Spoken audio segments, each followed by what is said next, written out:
Shalom here from Jerusalem. What dramatic days we are living in. The crisis in Ukraine is indeed a crisis that is changing the entire world right now. And what is even more dramatic, it is changing the life of hundreds of thousands of individuals, if not millions of individuals. People say it is the largest refugee crisis since World War II, and Israel finds itself right in the center of that crisis. Just a few days ago, the Israeli government decided to accept non-Jewish refugees to welcome them here in the land of Israel. And on top of that, even more Jewish refugees are expected. People who will make Aliyah, who will be absorbed as Israeli citizens here in the land of Israel. And Israel has become, because of that, the number one countries of all the nations that do not border to Ukraine, the number one countries that receive the most refugees in their homeland. Refugees who arrive to make Aliyah here in Israel, it's a complete different Aliyah, a complete different return to their homeland than everything that we have seen in past decades. Those people who immigrate to Israel right now, they didn't have the luxury to think for weeks and months, talk to the Jewish agency, to the Israeli embassy with their families, how to best make Aliyah. This literally was forced upon them overnight, and they had to flee, sometimes with only the clothes that they are wearing on their bodies. It's a dramatic scene that is unfolding right now in Ukraine, and just a few days ago, the first flight of new immigrants arrived here at Ben Gurion Airport in Israel. On board of that flight were 100 orphans, children that don't have any parents. And the ICEJ, I'm very glad to tell you, is right now working full speed to help those children that are in special need.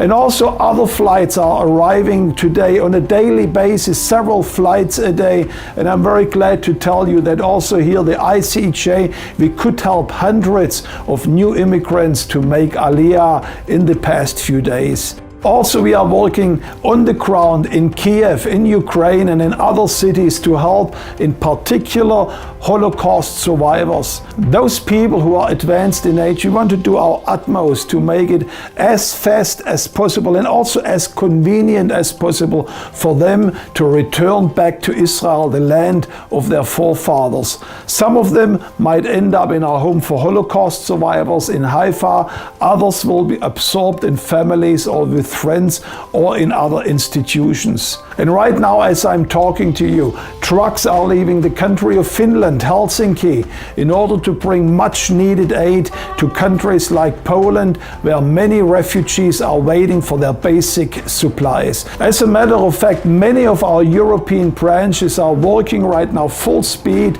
to help, in particular also the Jewish communities that are fleeing the country of Ukraine right now. Do you see that we are working on all fronts in order to alleviate the pressure that has come upon many people, including the Jewish people in that region? And you can become today a part of it. Your help and your support is so much needed, maybe more than ever before.